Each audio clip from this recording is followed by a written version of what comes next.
a live look right now at the evening in Rittenhouse Square. It is a summer scorcher out there, and the oppressive heat will continue. I hate to break that news. John Bolaris will have your 5-day forecast coming up in about 5 minutes. He'll break it down for us.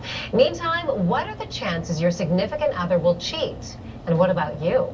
Several studies on relationships have led to a list of 15 signs that you'll cheat or your partner will. For example, if this is part of your life, working your way through busy city streets, you're more likely to have an affair.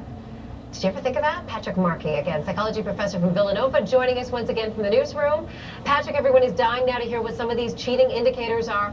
Let's start with the one we just mentioned. You live in a big city, you're more likely to cheat. What's that all about? Well, that issue really comes down to opportunity. That individuals who live in a large city have more access to potential cheating partners, if you will. But also the big city gives you a sense of anonymity that you might not have from a small town, so you're also less likely to think you're going to get caught. I've heard that before. Opportunity. All right. This one did not surprise me, or probably many other people. Don't take offense with this, but just being a man puts you in a higher risk category. Thoughts? Yeah, well, you're actually right. I mean, there's a slightly higher risk up to about age 45. Then actually between age 45 and 65, it becomes even more pronounced, the gender difference. And what I always find most fascinating about this is what goes along with between the genders when they're cheating. For example, some recent research from Villanova by Rebecca Brand and my wife Charlotte Markey at Rutgers suggests that when men cheat, men are more likely to cheat with multiple partners, so they'll have one wife and perhaps several mistresses. Whereas when women cheat, it tends to be with just one other person. And in fact, women are typically cheating more for emotional reasons than sexual reasons, is what's found.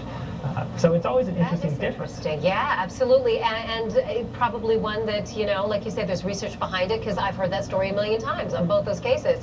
Let's get back to opportunity.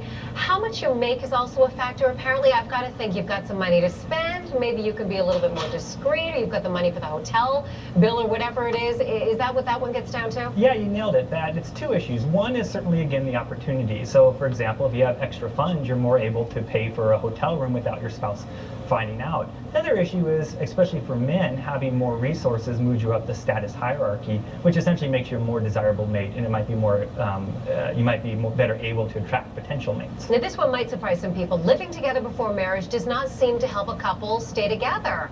Why would that be? I mean, you'd think it'd be better. You'd really get to know each other. Maybe it'd be, you know, just a better relationship. Yeah, I don't know. That tends to be the general logic, but what research suggests is that people who live together before getting married tend to be less happy in their marriages.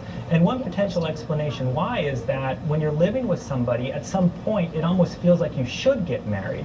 And so what might be happening is some of these individuals who live together beforehand are getting married not for the right reasons, but simply because they think that's kind of like the next step of what they should do. All right, we always want, you know, we always look for people who have smarts and a brain, but the highly educated have a 175% greater chance of cheating than high school dropouts. What gives with that? Well, part of it goes back to the money issue. That certainly there's a money issue that's related to higher education. The other issue comes down to people who are higher educated tend to think that they're smarter. I'm not saying that they necessarily are. And so they think they might get away with cheating. So they might be more likely to take the risk. Well, there are so many more, and there's some really interesting ones. It's a great list, a very eye-opening list, but we're out of time. But what I'm going to do is go back now to that list to count how many of these categories my husband fits into. Patrick, good to see you. Have a great weekend. Thank you very much. Be careful indeed, right? All right.